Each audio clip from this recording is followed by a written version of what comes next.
ভালো নেতা দেখবার গেলে ডক্টর কামালের সংবিধান চলবি এই খালি সংবিধান ঠিক করার জন্য আপনি কি পাবনার চুপ্পুকে অপসারণ করা গেল না বারে সবাই খালি বলতে সংবিধান সংবিধান সংবিধান কি আল্লাহর কোরআন নাকি? ডক্টর ইউনূসের সরকার যে ক্ষমতা দিয়েছে এটা কোন সংবিধান মানছে? আপনারা বলেন এটাকে সংবিধান অনুযায়ী হয়েছে? কথা বলেন না কেন? সংবিধান অনুযায়ী সরকারই হয় নাই, তাহলে চুপ্পুকে ক্ষমতা রাখার কারণ কি? দোহাই একটাই হলো কামালের সংবিধান। আপনারা বলেন দুনিয়ার কোন মানুষের সংবিধান চলবে? মুসলমান যদি সুন্দর আমল করতে চান একটু মনোযোগ দিয়ে শুনবেন। আল্লাহর কোরআন দিয়ে যখন রাষ্ট্র চলবে, এমন ভালো মানুষকে নেতা হিসেবে দেখা যাবে। কোরআনকে যখন রাষ্ট্র চলবে তখন কর্মী কেমন হবে? নেতা তো শুনলেন, এখন কর্মী। আমরা যারা এখানে বসে আছি আমরা একজনও নেতা না, আমরা হলাম কর্মী। ধরে কোন কি? তো কোরআনকে যখন বাংলাদেশ চলবে তখন আমাদের অবস্থা কেমন হবে একটু শোনার দরকার আছে না নাই? দরকার আছে না নাই? হ্যাঁ, একটু মনোযোগ দিয়ে শোনেন। অর্ধ পৃথিবীর খলিফা হযরত ওমর আল্লাহর কোরআনের কর্মীকে দেখার জন্য ছদ্মবেশে মদিনার অলিগলি ঘুরতেছে। হঠাৎ হযরত ওমর দেখতে পায় বিস্তীর্ণ মরুভূমির মধ্যে একজন রাখাল উট আর দুম্বা চড়ায়। ওমর ফারুক আল্লাহর কোরআনের কর্মীকে দেখার জন্য রাখালকে সালাম দিলেন। আসসালামু আলাইকুম রাখাল ভাই, আমার পেটে ক্ষুধা লাগছে, আমি উঠে এক পেয়ালা দুধ চাই। রাখাল মুসকি মুসকি হাসে। ওমর ফারুক বলে রাখাল হাসার কারণ কি? বলে হাসার কারণ হলো তুমি আমাদের সালাম দিছে, উঠে দুধ চাইছে। সালাম দিলে কি হবে, উঠে দুধ চাইলে কি হবে, আমি তোমাকে দিবার পারবো না। ওমর ফারুক বলেন আমার অপরাধ কি? রাখাল বলে তোমার অপরাধ হলো আগে তোমার পরিচয় দাও। দেখবেন জামাত ইসলাম বলেন, ইসলামী ছাত্র শিবির বলেন, ইসলামী শাসনতন্ত্র বলেন, ওই মানুষটা যখন আপনার কাছে আসবে আগে কিন্তু তার পরিচয় দিবে। ধরে কোন কথা ঠিক না? রাখাল বলতেছে তুমি আমার সালাম দিলে, উঠে দুধ চাইলা, তোমার পরিচয় কি? ওমর ফারুক চিন্তায় পড়ে গেল, আমি অর্ধ পৃথিবীর খলিফা, এই পরিচয় যদি দেই তাহলে কোরআনের কর্মী দেখব কিভাবে? ওমর ফারুক পরিচয় নিয়ে যখন চিন্তা করতেছেন, এমন সময় আল্লাহর কোরআন বলতেছেন মিল্লাত আবিকুম ইব্রাহিম ওয়া সাম্মাকুমুল মুসলিমিন। বুঝতে পারেন না? আচ্ছা, বাংলাদেশে সব দলের মধ্যে আল্লাহ আকবার কিন্তু নাই। আওয়ামী লীগ যত বড়ই দল হোক না কেন, ওদের মিছিলে কোনোদিন আপনার আল্লাহ আকবার পাচ্ছেন কি দিয়ে শুরু করে? জালো রে জালো। আর আমরা শুরু করি লিল্লাহে তাকবীর আলাইহিম আয়াতুহু জাদাতুহুম ঈমানান। কোরআনের আয়াত তেলাওয়াত শুনলে ঈমান বাড়ে না কমে? তো ঈমান বাড়ার লক্ষণ কি মুখ বন্ধ করে থাকা? আল্লাহু আকবার বলা। এখন কোরআন বলতেছে ওমর, রাখাল যখন তোমার পরিচয় চাইছে তুমি আসল পরিচয় দাও। তোমার আসল পরিচয় হলো তোমার জাতির পিতা হযরত ইব্রাহিম, তোমার নাম রেখেছে মুসলমান। এখন আপনাদের বলতে হবে মুসলমানের জাতির পিতার নাম কি? আরো জোরে জোরসে বলেন। মাশাআল্লাহ। তিনটা পিতা আপনারা খুব খেয়াল করবেন। একটা হলো আদি পিতা। আদি পিতা কোনোদিন দুটা হওয়ার পারে না, জাতির পিতা কোনোদিন দুটা হওয়ার পারে না, আর জন্ম দেওয়া পিতা কোনোদিন দুটা হবার পারে না। কেউ যদি বলে আমার দুই বাপে জন্ম দিছে, বুঝবেন ওর জন্মের মধ্যে ভেজাল আছে। ধরে কথা কন না, কথা কন না। কেউ যদি বলে আমার জাতির পিতা দুইটা, বুঝবেন ওর জাতির মধ্যে ইসলামের মধ্যে ভেজাল পড়েছে। ওমর ফারুক বললেন রাখাল আমার পরিচয় যখন জানতে চাও, আমার পরিচয় হলাম একজন মুসলমান। রাখাল মুসকি মুসকি হাসিয়ার বলে পথিক তুমি আসল মুসলমান না ভেজাল মুসলমান? ওমর ফারুক বলে রাখাল মুসলমান তো মুসলমান, এর মধ্যে ওর ভেজাল কি? রাখাল বলতেছে আসল মুসলমান যারা হবে তারা চাওয়ার ব্যাপারে সতর্ক থাকবে, দরকার হলে ফাঁসির মঞ্চে যাবে, কিন্তু রাষ্ট্রপতির কাছে বাঁচার দরখাস্ত লিখবে না। এরকম আসল মুসলমানকে আপনাদের পাবনাত আছে না নাই? উকিল যখন বলল আপনি একটা ইসলামী দলের আমির, আপনার ফাঁসি কার্যকর হবে, আপনি যদি রাষ্ট্রপতির কাছে দরখাস্ত লেখেন আর রাষ্ট্রপতি যদি আপনাকে মাফ করে দেয় তাহলে আপনার ফাঁসি কার্যকর হচ্ছে না। তখন আসল মুসলমান মুসকি মুসকি হাসতেছে। উকিল বলে হাসেন কেন? বলে হাসার কারণ হলো তোমার কথা শোনা।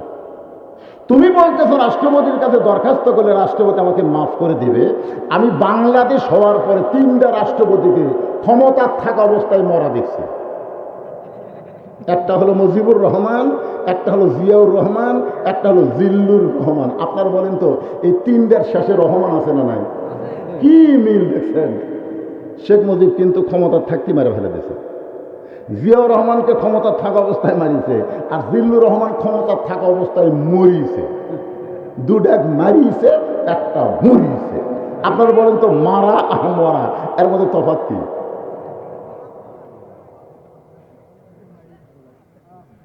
তাহলে 3জন রাষ্ট্রপতি যদি ক্ষমতার থাকা অবস্থায় মরে, তার কাছে কোনো ইমানদার ইমান থাকা অবস্থায় জীবন ভিক্ষা চাবে? উকিল বলতেছে গোয়ার্কের কারণে আপনার ফাঁসি হবে। মতিউর রহমান নিজামী মুসকি মুসকি হাসতেছে। উকিল বলে হাসতেছেন কারণ কি?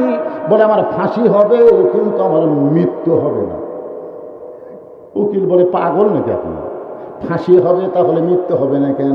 সঙ্গে সঙ্গে আল্লাহর কোরআনের কর্মী কোরআন থেকে তেলাওয়াত করতেছেন, ولا تقولوا لمن يقتل في سبيل الله أموات بل أحياء ولكن لا تشعرون। আল্লাহ রাস্তায় যাদেরকে হত্যা করা হয়, আল্লাহ রাস্তায় যাদেরকে ফাঁসি দেওয়া হয়, তাদেরকে তোমরা মৃত্যু বলো না, আমি আল্লাহ বলতেছি তারা জীবিত। বিশ্বাস হচ্ছে না? আমার এক চাচাতো ভাইয়ের একটা ছেলে হয়েছে। তা আমারে কয় হুজুর আপনি একটা আলেম মানুষ, আমার ছেলেটার নাম কি রাখলে ভালো হয়? তা আমি অনেকক্ষণ চিন্তা করে বললাম, ভাই তোমার ছেলের নাম রাখো আবু সাইদ। কি নাম? আবু সাইদ। শোনার পরে সেই খুশি, আমার এই 200 টাকা দিয়া কয় ভাই এমন একটা ভালো নাম করছেন, রংপুরে আবু সাইদ জীবন না দিলে তো হাসিনা পলানো হয় না। আমার ছোট ভাই আমাকে 200 টাকা দিয়েছে বকশিস। আমার এক খালা তো বোনের, গ্রাম সম্পর্কে খালা, তার বোনের একটা মেয়ে আছে। তা আমারে বলতেছে বাবা তুমি আলেম মানুষ, আমার মেয়ের একটা মেয়ে হয়েছে, মেয়েটার কি নাম রাখি, নাতনির কি নাম রাখবো? তা আমি বললাম খালা একটা নাম ভালো আছে, চিন্তা ভাবনা করে দেখেন তো রাখাল ভাই কেন। তো খালা বলতেছে কি রাখবো? আমি বললাম হাসিনা। হাসিনা, ওরে বাবা। আমার খালা আলেম না জানেন ভাই। আমি বললাম খালা এত গরম জানিস না আমার নাতনির নাম খুনি হাসিনার সাথে মিল করে রাখতে পারি? বাবা রে, আমি তখন বুঝলাম 100 বছর এই বাংলাদেশের কোন মেয়ের নাম কেউ হাসিনা রাখবে না। মনে করার কথা ঠিক ছিল। তার মানে আবু সাইদ মরে যাও বাঁচা আছে, আর হাসিনা পড়ে যাও পচে গেছে। কথা বল না কেন? কথা বল না। আল্লাহ রাস্তায় যারা জীবন দেয় তাদেরকে তোমরা মৃত্যু বলো না। এ কথা কার? আরো জোরে বলেন কার? একটু মনোযোগ দিয়ে শুনবেন। রাখাল বলে পথিক তুমি যদি আসল মুসলমান হও তাহলে তুমি দুধ চাইছা কার কাছে? চুন করছে। ওর ফারুক বলতে ভাই রে আসলেই তো ভাই, চাওয়ার ব্যাপারে আমার ভুল হয়ে গেছে। রাখাল বলতে ভুলটা যদি বুঝবার পারো তাহলে তওবা করো। যারা মাগরিব এশার নামাজ না পড়ে ওয়াজ শুনতেছেন, যদি আপনারা মনে করেন ফজর পর্যন্ত আপনাদের বাঁচার গ্যারান্টি নাই, যদি ফজর আগে আপনি মরে যান, দুনিয়ার সমস্ত আলেম যদি আপনার জন্য দোয়া করে আল্লাহ দোয়া কবুল করবে না। কারণ লা সালাত লা ঈমানা বাইনাল আবদুল কুফরি তরকুস সালাত, যে বেটা নামাজ পড়ে না সে হলো কাফের, আর কাফেরদের জন্য কোনো দোয়া কবুল হবে না। বলে কোন কথা ঠিক কি? এইটা যদি আপনারা ভুল বুঝতে পারেন, হুজুর আমরা মাগরিব এশার নামাজ না পড়ে বিশাল অপরাধ করছি, এই মুহূর্তে আমরা তওবা করতেছি, ফজর থেকে বাকি জীবনে একটা ওয়াক্ত নামাজ বাদ দেব না। আল্লাহকে এটা বলার সাথে সাথে তুই যত নামাজ না পড়ার পাপ হয়েছে আমি আল্লাহ সব মাফ করে দিলাম। এরই নাম হলো ফিরে আসা। এতদিন বামপন্থী দল করছি, এখন থেকে ডানপন্থী কর্ম।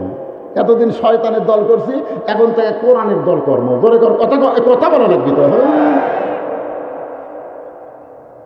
এতদিন বামপন্থী শয়তানের দল করেছি, মানুষের দল করেছি, এখন থেকে শয়তানের দল করব না, কোনো মানুষের দল করব না, দল করব কার?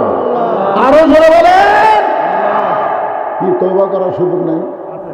রাখাল বলতেছে পথিক, ভুলটা যখন বুঝবার পারছো তাহলে তওবা করো। ওমর ফারুক বলে রাখাল ভাই তাহলে আমি তওবা করতেছি। রাখাল বলে তুমি মূর্খ মানুষ, তুমি তওবা কেমনি করবা? ওমর ফারুক বলে আমি মূর্খ, তোমার কে কইছে? রাখাল বলতেছে যে চাওয়ার ব্যাপারে সতর্ক হয় না, এর চাইতে বড় মূর্খ আর দুনিয়াতে নেই।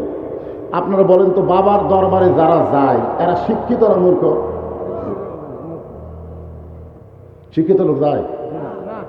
শিক্ষিত লোক গেলে কোনোদিন বলবে আমার দয়া বাবার দরবারেতে কেউ ফিরে না খালি হাতে? আপনাদের পাবনাত আছে না? নাই? নাই? একটু মনোযোগ দিয়ে শুনবেন। ওমর ফারুক বলতে রাখাল ভাই তাহলে তুমি আমাকে তওবা পড়া, আমি তোমার সঙ্গে তওবা করতেছি। এবার রাখাল হযরত ওমরকে তওবা পড়াচ্ছে। আমার সঙ্গে সকলে পড়েন, আস্তাগফিরুল্লাহ রাব্বি মিন কুল্লি জামবি ওয়া তুবু ইলাইহি। ওমরের চোখ দিয়ে দর দর করে পানি পড়তেছে। আল্লাহ, তোমার কোনো বান্দা যখন কোরআনের কর্মী হয়, ওমর যদি ভুল করে তাহলে সেই রাখাল তাকে তওবা পড়া। তওবা করার পরে ওমর ফারুক বলতেছে রাখাল ভাই আল্লাহর হস্তে উঠে এক পেয়ালা দুধ দাও, আল্লাহর হস্তে। রাখাল মুচকি মুচকি হাসে। ওমর ফারুক বলে আবার হাসো কেন? রাখাল বলে তওবা করার পরে তুমি আবার মুনাফিক হলে। আপনারা বলেন তো কোনো